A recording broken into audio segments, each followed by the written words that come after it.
Check చేస్తాం. ఓకేనా? So ఇందులో మనకి ఫస్ట్ టేబుల్ చెప్పడం అయింది, మీరు అర్థం చేసుకున్నారు ఫస్ట్ టేబుల్. ఓకేనా?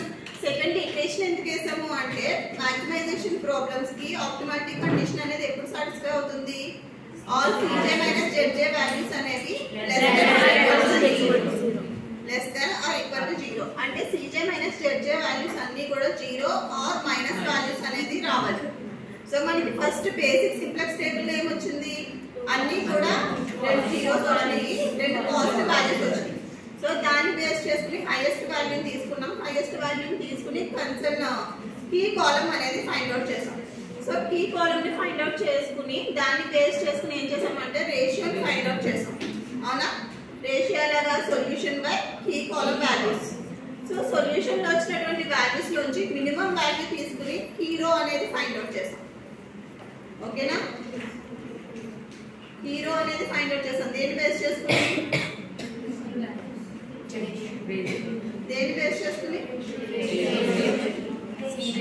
కీ కాలమ్ బేస్ చేసుకుని. కీ కాలమ్ బేస్ చేసుకుని మనం రేషియో అనేది ఫైండ్ అవుట్ చేసాం. Solution by key column values నే కదా తీసుకున్నాం. సో వచ్చిన వాల్యూనే కదా రేషియోలో వేసుకున్నాం. ఓకే, ఇక్కడ మనకు వచ్చినటువంటి వాల్యూస్ నుంచి మినిమం వాల్యూ తీసుకుని కీ రో అనేది ఫైండ్ అవుట్ చేసాం. ఇక్కడ చూడండి, ఫర్ ఎగ్జాంపుల్ ఇక్కడ 12 అండ్ 8 వచ్చేసి మినిమం వాల్యూ. సో 8 కి కరెస్పాండింగ్ రో ఏదైతే ఉందో దాన్ని మనం కీ రో కింద తీసుకున్నాం. ఓకేనా?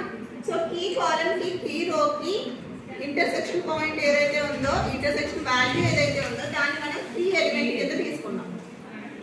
ఓకేనా? కీ ఎలిమెంట్ దేనికి? కీ ఎలిమెంట్ యూజ్ ఏంటి? Depending on key element entering variable, outgoing variable అనేది తీసుకోవడానికి కీ ఎలిమెంట్ వచ్చేసేసి. సో 4 ఇక్కడ ఫర్ ఎగ్జాంపుల్ ఫస్ట్ టేబుల్ లో వేరే వాల్యూ ఉంది. సో ఈ టేబుల్ వచ్చేసేసి 4 కీ ఎలిమెంట్ అన్నమాట. సో దీన్ని బేస్ చేసుకుని ఎంట్రింగ్ వేరియబుల్ ఏదవుతుంది? Corresponding variable x1. x1 is the entering variable, s2 is the outing variable. ఓకేనా? ఫర్ ఎగ్జాంపుల్ ఉంది. సో ఫస్ట్ టేబుల్ ని బేస్ చేసుకుని మనం ఇటరేషన్ 1 అనేది తీసుకున్నాం టేబుల్. సో ఇటరేషన్ ఎందుకు తీసుకుంటాం అనుకుంటే మనకి అనుకున్నటువంటి వాల్యూ అంటే satisfied value, condition satisfied value వచ్చేంత వరకు కూడా రిపీటెడ్ యాక్షన్ జరుగుతుంది కాబట్టి దీనికి ఇటరేషన్ టేబుల్ అన్నాం. ఓకే, సో ఇది ఫస్ట్ ఇటరేషన్ టేబుల్. పైన వాల్యూస్ అయితే ఏది మారదు. Okay, just first entering variable values వేసుకోవాలి. సో ప్రీవియస్ టేబుల్ లో మనకి ఎంట్రింగ్ వేరియబుల్ ఏది? x2 ఎంట్రింగ్ వేరియబుల్ అయింది. దీనికి కరెస్పాండింగ్ s1 వేరియబుల్ అనేది అవుటింగ్ వేరియబుల్ అయింది. సో x2 తెచ్చుకున్నాం. x2 కాస్ట్ ఏంటి? 16 ఇక్కడ రిప్రజెంట్ చేసాం. సో ఈ వాల్యూస్ ఎలా వచ్చినాయి అంటే entering variable values are we can getting by using dividing the key element. Old value dividing by the key element. So old value ni దానికి వచ్చినటువంటి ప్రీవియస్ టేబుల్ లో key element తో divide చేస్తే మనకి 1/2 అనేది వచ్చింది. న్యూ వాల్యూ ఇక్కడ add అయింది.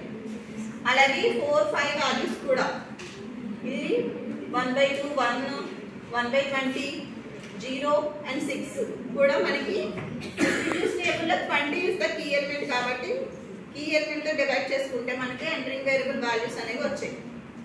ఓకేనా?